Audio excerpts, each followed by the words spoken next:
December 7th, 1941. We all know the line, a date which will live in infamy. But what if it happened again? Seriously, not back then, but now. Or let's say in 2025. What would a surprise attack on Pearl Harbor even look like with today's tech, modern alliances, and all the lessons we've learned? Well, let's run the simulation and find out. So that's the big question we're digging into today. We're going to run a full-on scientific and military simulation. And it's all based on the real-world capabilities of the United States and, in this hypothetical, its closest ally in the Pacific, Japan. We're going to see if an event like that is even remotely possible anymore. And I've got a feeling the answer is going to surprise you. Okay, first things first, let's look at the gear, the arsenals. In this kind of crazy what-if scenario, we're pitting two of the most advanced militaries on the planet against each other. So here's the tale of the tape. Let's start with Japan. Now, even though its constitution keeps it officially on the defense, don't let that fool you. Its self-defense forces are absolutely top tier. We're talking F-35 stealth fighters, mini-aircraft carriers, some of the best destroyers and quietest submarines in the world, plus a super dense and sophisticated missile defense shield. This is a genuinely formidable world-class military. And on the other side of the coin, you have the US Pacific presence. And the scale here is just staggering. Multiple supercarrier strike groups, a huge network of permanent bases spread all over, and, this is key, a global satellite and sensor network that's basically an all-seeing eye. The tech is designed for one thing, to project overwhelming power across the entire ocean. So, right off the bat, we hit a crucial point, a lesson learned in blood back in 1941. Back then, the American carriers being at sea was pure dumb luck. Today, it is official US Navy policy. You just don't park your most valuable assets, those billion-dollar carriers, in port like sitting ducks.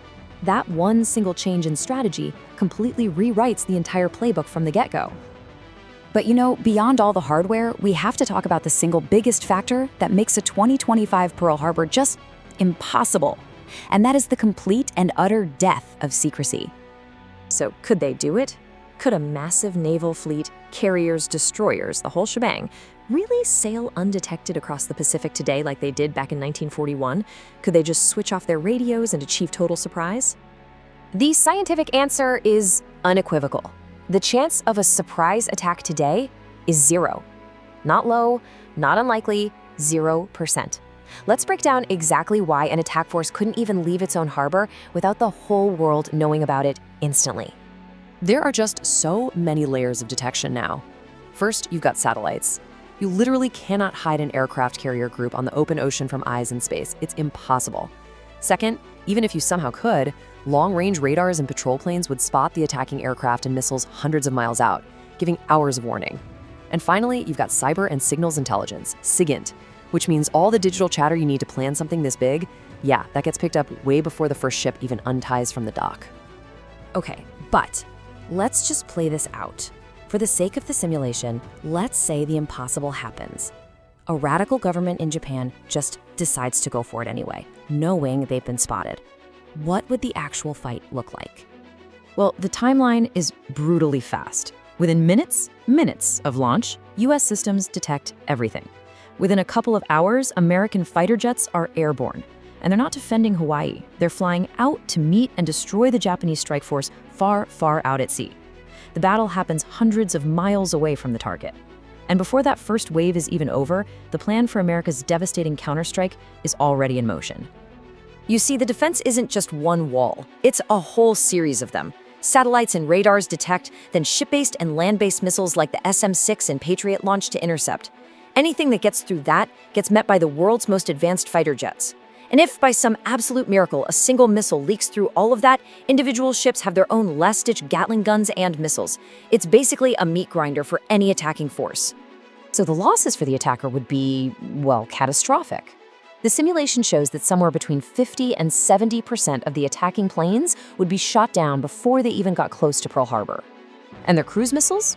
The vast majority would meet the exact same fate. You just can't overwhelm a defense that is this deep and this sophisticated. So the final verdict on the attack itself is simple. It's a military failure, a complete bust. Sure, maybe some damage to a smaller ship, a lucky hit here or there, but the main goal, Sinking an American aircraft carrier? That has a near zero chance of happening. But the story doesn't stop with a failed attack. Oh no, now comes the response, and it would be swift, overwhelming, and strategically final. Within 24 to 72 hours, the US counterattack would kick off. We're talking cruise missiles from subs, stealth bombers, carrier strike groups, all systematically taking apart Japan's ability to fight back. They would hit the naval bases, hunt down the very carriers that launched the attack, crater the airfields, and cut the lights on their command networks. The result?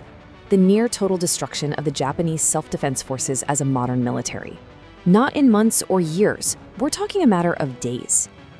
And honestly, the military defeat is only the beginning of the catastrophe. An attack on the United States would set off a global chain reaction that would be nothing short of national suicide for Japan. Just think about this cascade of disasters. First, NATO's Article 5. An attack on one is an attack on all. Boom. Japan is suddenly at war with over 30 countries. Second, regional rivals like China would immediately take advantage of the chaos to grab disputed islands and expand their influence. And third, the economic fallout would be apocalyptic. And here it is, the economic kill switch. Japan is an island. It has to import pretty much everything to survive. 100% of its oil, 60% of its food, most of its raw materials. A US naval blockade would turn off that supply chain like a faucet. The Japanese economy wouldn't just have a recession, it would completely collapse in about a month. So when we put all the pieces together, the technology, the military reality, the political fallout, the conclusion becomes crystal clear. A Pearl Harbor in 2025 fails on every single level you can imagine. It is technically impossible because you can't be sneaky in the age of satellites and AI. It's militarily impossible because US defenses are just too strong and its power to hit back is too overwhelming. And of course, it is politically impossible. Japan's own constitution and its ironclad alliance with the US make the whole idea a complete fantasy. And look, this isn't just an opinion. It's the final verdict from the military scientific analysis. The idea of a repeat surprise attack like that is a relic. It belongs in the history books, not in our future. Which leaves us with one last really fascinating question to chew on.